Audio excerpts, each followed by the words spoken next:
This is not a TP crisis issue. This is a regular chinuch issue that Rav Shamshon Rafal Hirsch writes. It's mamish, I think it's nevuah. It's mamish prophecy. It says that Ve'igdalu an Aram, they grew up together. Eisav was the bad guy. He liked hunting, a man of the field. Yaakov was Ishtam Yeshiv Ahalim. He liked to sit and learn, steig away. Says Rav Shamshon Rafal Hirsch Zatzal, our sages never hesitate to point out to us the errors and the shortcomings, both great and small, of our forefathers. And precisely thus, they make Torah great and glorious, heightening its instructiveness for us. In English, that means that the Torah does not mind pointing out the mistakes of the Avos. There are things that the Avos did that we can look out and we can say, this was wrong, and we have to learn from it. Okay, in our pasuk also, an observation made by our sages, Chazal, indicates that the sharp contrast between the two grandsons of Avram was caused not only by their natural tendencies, their teva, but also by mistakes in their upbringing. Bereshis Rabbah, look it up. The Medrash says that the reason why they ended up different was not just because one was born hairy and red and it was a Reitzeach, and the other one was a Geshmaka Edel Yeshiva Bacher with good midos. Not only that, but also there were mistakes made in their chinuch, a medrash. So he says, as long as they were little, no one paid any attention to the differences in their hidden natures. They were given the same upbringing, they were given the same education. Their parents, Yitzchak and Rivka, overlooked the cardinal principle of education, Chanoich Lenar al pi darkoi. Bring up each child in accordance with his own way. Wow. He's saying that part of the reason why Eisav, even though he was born Taka Avil Dechaya, but the reason why he ended up being this Yodei Tzayit Ish Sadeh, he ended up being Eisav Harasha, because the parents didn't do Chanach L'Nar Pi Darkei, and they put them both into the same cheder. Listen to this. Each child should be guided in accordance with the path intended especially for him. The path that suits the qualities and the natural tendencies latent in the depths of his personality, and thus he should be educated both as a man and as a Jew. The great Jewish task is basically one. There's one task, there's one goal of every Yid, but the ways of its fulfillment are manifold and diverse, as human character, traits, and paths of life are manifold and diverse. We all have to be Ovdei Hashem, but the way that you're going to be an Ovdei Hashem is different than the way you're going to be an Ovdei Hashem, because you were created differently.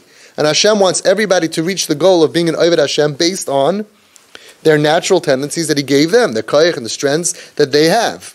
And He brings a raya. Ish ki b'chasei beirach Eisav. When the sons of Yaakov gathered to hear their father's blessing, and He visualized in them the future tribes, the Shvatim of Klal Yisrael, He didn't give them all the same bracha. He saw not only Kaihanim and teachers of the law standing around him, he saw the tribe of Leviim, the musicians, the tribe of kingship, the tribe of merchants, the tribe of farmers, the tribe of warriors. Klal Yisrael needs every kind of Jew. Standing before his eyes was the whole nation with all its manifold characteristics and diverse ways of development. And he blessed all of them, Ish asher kibrachasei beirach Eisav, each according to his own special qualities. He didn't tell Yehuda, you should steig away, because that was Yisachar's job. He didn't tell Zevulun, you should go and fight wars.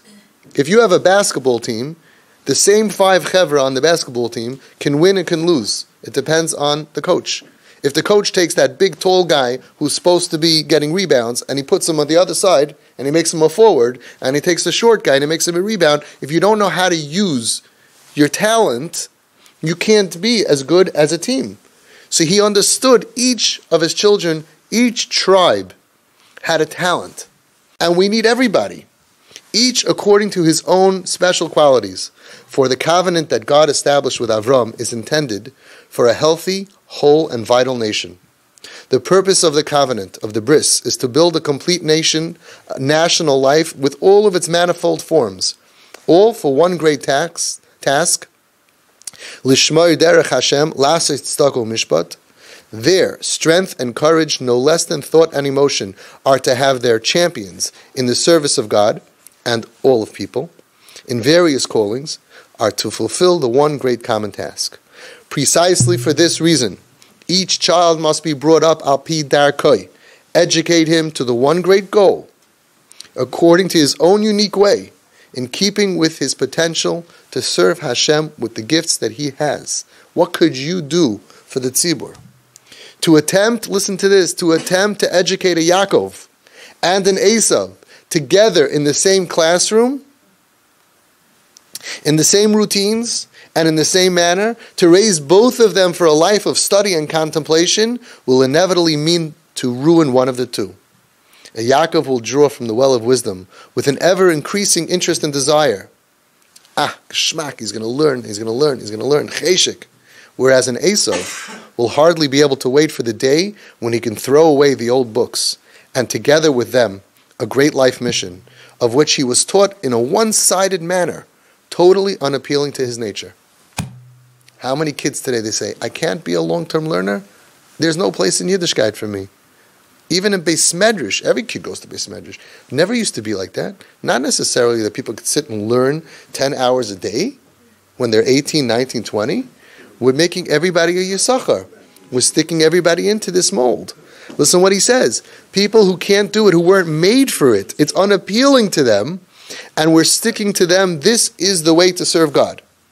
Had Yitzchak and Rivka delved deeply into Eisav's nature, had they asked themselves at an early stage, how can even an Eisav, with the strength, the skills, the courage latent within him, how could that be harnessed for God's service?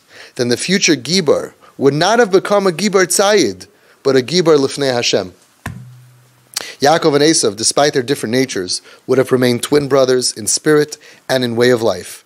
Early on, the sword of Eisav would have entered into a bris, a covenant, with the spirit of Yaakov, and who knows what turn world history would have taken.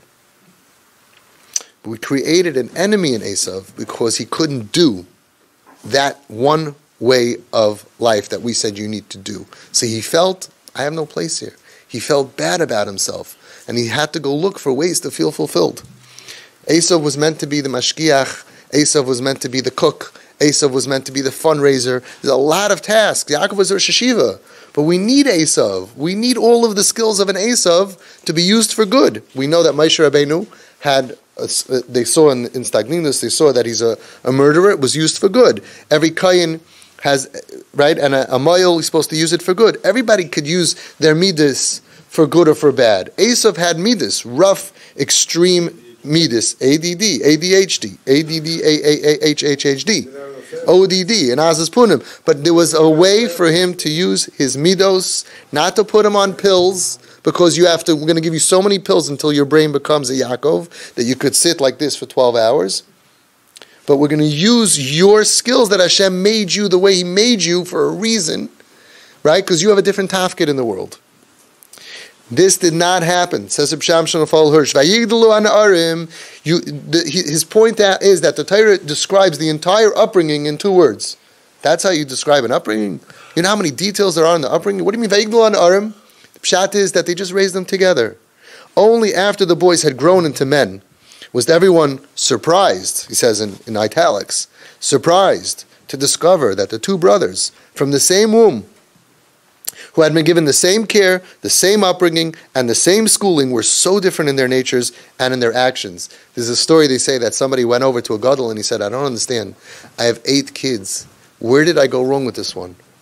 I raised him exactly like I raised all the other kids. The same school, the same everything, the same. And the guy said, well, that's your problem. He needed something different. You can't raise every single kid the same. That's the opposite of Chanech L'Nar Pidarka.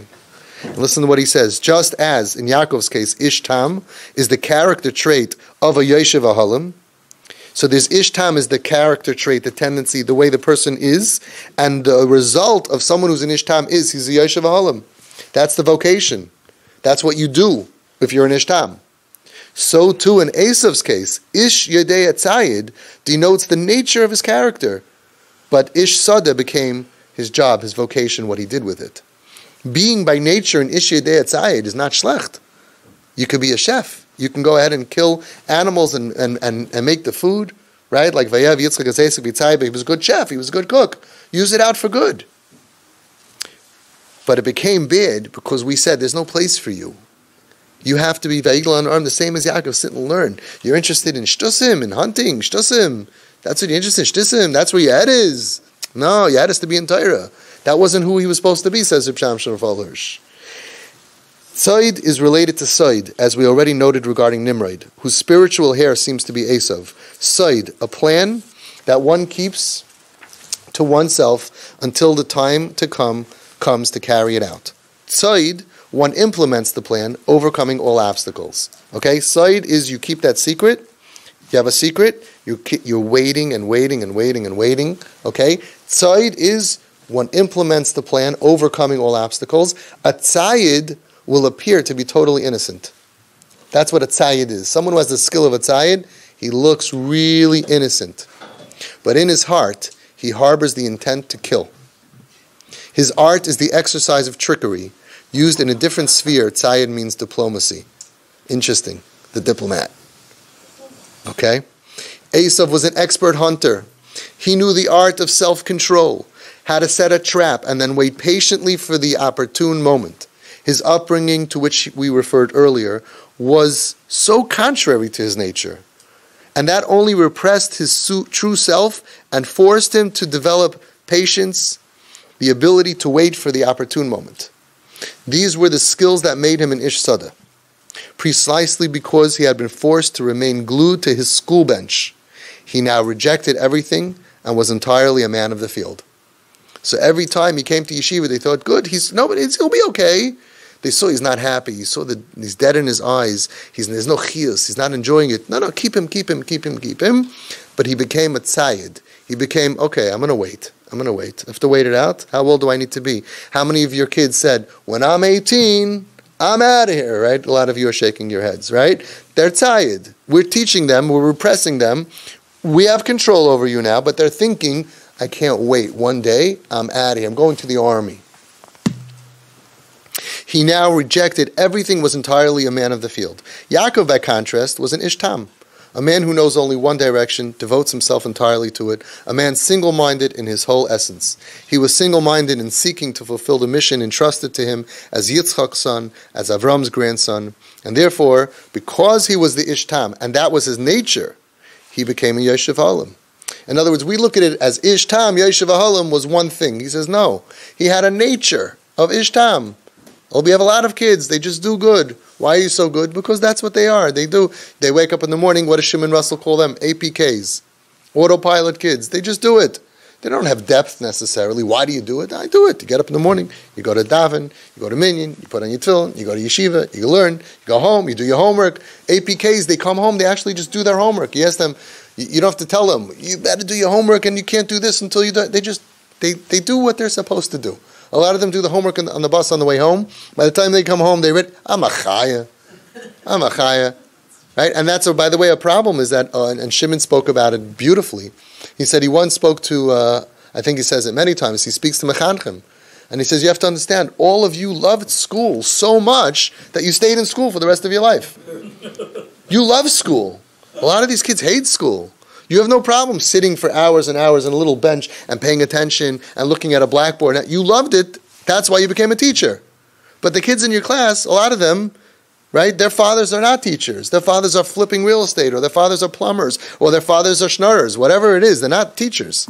So they don't even have that nature. And they themselves, the kids, not every kid is going to enjoy this. So the Rebbe's like, this is great. This is so geschmack. You're going to sit in your chair for 4 hours, and you're going to listen to what I say, and you're going to repeat it, and you're going to know it. And the kids, not all of them are created that way. That's what he's saying. He's saying that Eisav was created differently. So he had to wait until he can say, I'm out of here. Yaakov was an ishtam. That was his nature. What does an ishtam do? He's a Yoshev Halim, a person whose sphere of activity is in human society, in whose midst he leads a life of study and practice. And believe me, I'm sure everybody would prefer to be a Yaakov than an Eisav.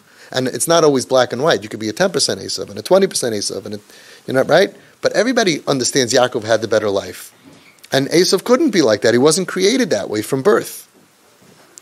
So Yaakov was that person whose sphere of activity is in human society, whose midst he leads a life of study and practice. He was the Rosh Hashiva. He was the Nachas. So too, later in life, Yaakov Karubayis, in the midst of human society, he recognized and taught the highest revelation of God's guidance. that if we go ahead and we take kids and we tell them that you have to act and be trained in accordance to the way that you are, and in accordance not to the way that you are, right? And you have to behave, then eventually he's going to throw away the old books. And that's a little bit of a problem in regular chinuch that we have. We have in every class several kids that we know are hyperactive, which is different than it used to be. And halavai, imagine if there was a yeshiva, and maybe some will begin, where we can take those 3, 4, 5 kids from every class and make a yeshiva for those kids. They're probably going to be our best kids. All the askanim that I know, many of them are ADD, ADHD, many of them. Maybe many chashuv people, many people doing a lot for Klal Yisrael. We just have to, it's a shame that their upbringing has to be so brutal to these kids. The kids that really can't just sit naturally. And also we have so many kids that, if you think about it, they're given extra energy. It's not a bad thing. Extra kaiches. Maybe a lot of them extra brains, and therefore they get bored. And then because they can't sit in the structure that we created, we medicate their brain to numb their brain, right? That's why a lot of kids love it. Still not necessarily the right thing to do, but a lot of kids hate it because it's like the kid is moving around because he's bored or because of whatever it is, right? Assuming that there's no trauma involved, which is a mistake, because a lot of these kids did have trauma, and it's bechlal the wrong diagnosis. But let's say it's really ADD, really ADHD. So, you can't move around, so we take rope, and we tie up their hands and their legs, and we put their neck in a brace, right? And the kid still, he doesn't feel comfortable like the kid next to him. He feels horrible. But Lamaisi, he can't move. A lot of kids describe that that's the way they feel on this kind of medication. They don't feel relaxed. They feel like, I want to go, and I can't. And we deaden their minds until they can go ahead, and then we say, wow, he's sitting so nicely. But sometimes there's a price to pay. Lamaisa, Klal Yisrael, after the Holocaust, built the most beautiful, I think, education system. No one imagined we would have buildings and chairs and just everything so beautiful. If you think about it, after the Holocaust, a bunch of people came here with nothing. I would have thought 50 years later, 70 years later, we would be in a basement of a shul with a couple, like in the shtetl, maybe a teacher. Who would want to be a teacher? How much would they learn? The education system is like beyond, it's unbelievable. But we have to now steig even more and say, hang on, we have already seen damage. We've already seen that it's too central focused for one type of kid. And for those kids that are cut out for them, we look at them as good kids. They're just lucky. They were born with patience, and they could sit, and they can listen, or they enjoy it. Right? You understand? Some kids love reading. Some kids hate reading. We make the kid read a history exam, even for social studies or whatever, and they hate it. They hate it. Now, I'm not saying that he should never read, and I'm just saying it's not fair. You give them both the same test, and one kid just enjoyed it. I loved math. Kids hated math. It's not fair, because for me, I enjoyed math. I had my own geometry and stuff. I tutored it for free, but I helped people with it. I just loved it. And everybody else who hated it. So we have to really start looking now in the next century to say we've got to build every single Jewish kid to be the maximum potential that he can be. Doesn't mean he shouldn't learn, he shouldn't daven, he shouldn't know social studies, and he shouldn't read. But we have to really start to come up with different tracks, like colleges. You sign up. You're going to have to get a degree in college, but you can pick out, do you like social studies, do you like history, or do you like math, do you like science, right? We're going to have the same kind of thing. Because I know boys that needed to go into a Masifta, and the parents told me that the best Masifta for this child would have been Beis Yaakov de Rameir, or Mesoris Beis Yaakov. And it's such a shame, because if the kid would have gone to the girls' school, he would have been the geo, the everything, with that kind of chinuch, would have known halacha and chumash and ramban and everything. But because in the Masifta that he needed to go to on his level, it was so much Gemara and serious learning, he didn't have the chiyus from it. And that's devastating. So it's going to take, in the next generation, intelligent mechanchim, and I think it's already happening, right? And it's going to be amazing, because it's not going to be an Aleph yeshiva and then a Beis yeshiva, right? They're not Beis. A lot of these Beis kids are not Beis kids. It's Beis for this system. But they're going to be Aleph in a different system. And I'm not sure, when you look at them both at 30 years old, which is going to be considered more chushiv, more chashuv. I'm not so sure. This one, it might be very, very tight. And that's what we have to understand from Sham Shafal Hirsch.